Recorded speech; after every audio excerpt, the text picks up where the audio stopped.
Alors, on va faire quelques petits QCM concernant les antidiabétiques oraux et les insulines. Pour commencer, parmi les propositions suivantes concernant le glyclaside, lesquelles sont exactes? Il augmente la sécrétion d'insuline. Alors, le glyclaside, on rappelle que c'est un insulinosécréteur de la famille des sulfamides hypoglycémiants, donc oui, il augmente bien la sécrétion d'insuline. Il peut être associé avec le répaglinide, le novonorm. Alors, le répaglinide, il va avoir le même mécanisme d'action que les sulfamides. Il sera très important de déconseiller la prise concomitante soit de deux sulfamides hypoglycémiants, soit d'un sulfamide hypoglycémiant avec le répaglinide, car le risque d'hypoglycémie est bien trop important. Il entraîne une perte de poids. Alors le glyclaside, vu que c'est un insulinosécréteur, il va favoriser la sécrétion d'insuline, et l'insuline est une hormone orexigène. Du coup, ça va entraîner plutôt une prise de poids plutôt qu'une perte de poids. Il est contre-indiqué en cas d'insuffisance rénale sévère, c'est vrai, et il est recommandé en première intention chez le patient obèse, c'est faux. C'est plutôt la metformine qui va être indiquée chez le patient obèse en première intention, sachant que le glycaside entraîne plutôt une prise de poids. Du coup, c'est faux. Parmi les propositions suivantes concernant l'acarbose glucor, lesquelles sont exactes?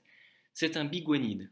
Alors non, l'acarbose c'est un inhibiteur des alpha-glucosidases qui va permettre de couper les polysaccharides en monosaccharides pour qu'ils puissent être absorbés. Du coup, si on inhibe l'enzyme, on inhibera l'absorption intestinale des sucres. Du coup, ce n'est pas un biguanide.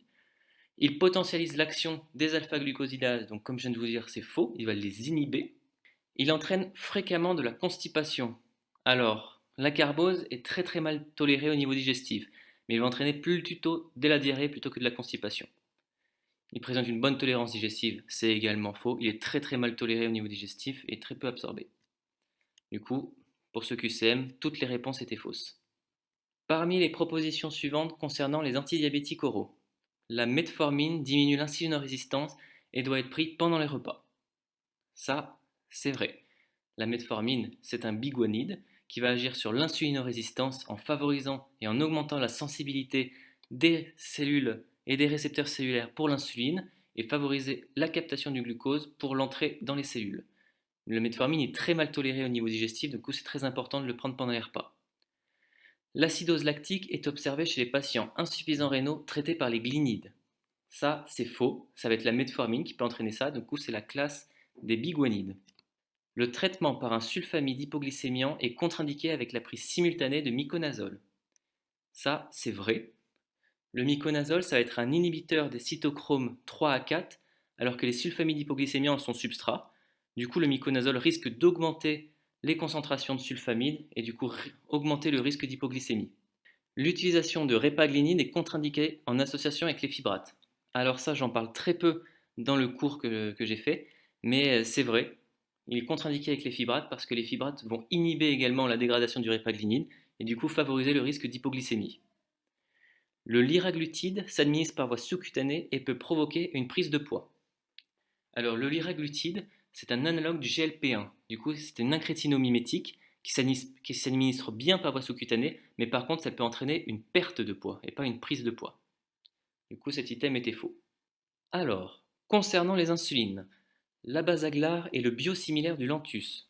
Ça, c'est vrai. La Basaglar et le Lantus sont toutes les deux des insulines glargines, du coup des insulines lentes, et la Basaglar c'est biosimilaire du Lantus, et il est de plus en plus prescrit à la place du Lantus parce qu'il est économiquement bien moins cher. Il est nécessaire de varier les zones d'administration pour éviter les lipodystrophies. Alors ça, c'est complètement vrai. Les insulines lentes sont plus à risque d'hypoglycémie que les insulines NPH. Ça, c'est faux.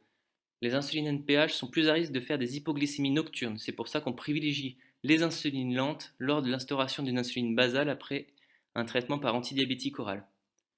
Un schéma basal-bolus doit être directement instauré après échec d'une ou d'une trithérapie antidiabétique orale.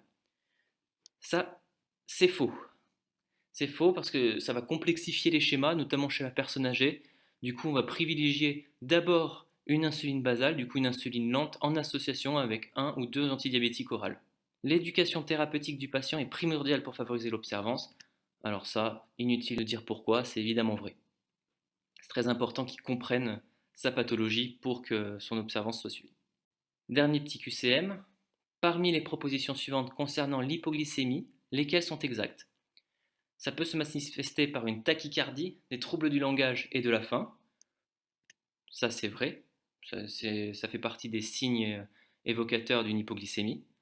C'est l'un des effets indésirables de l'exénatide. Alors, l'exénatide, pour rappel, c'est un analogue du GLP-1, c'est-à-dire qu'il va favoriser et amplifier l'insulinosécrétion, mais uniquement en réponse à une hyperglycémie. Du coup, normalement, non, il n'induit pas d'hypoglycémie, c'est un exénatide. Par contre, il peut être associé avec d'autres antidiabétiques oraux qui, eux, peuvent induire des hypoglycémies et ça peut majorer les hypoglycémies. Une hospitalisation est indispensable pour une hypoglycémie sous sulfamide en état d'inconscience. Alors ça, c'est vrai. Les sulfamides, ils ont des longues durées d'action généralement, et lorsqu'on fait une hypoglycémie, même si on se réveille, on peut faire d'autres hypoglycémies plus tard dans la journée. Du coup, c'est très important d'être hospitalisé pour pouvoir être pris en charge.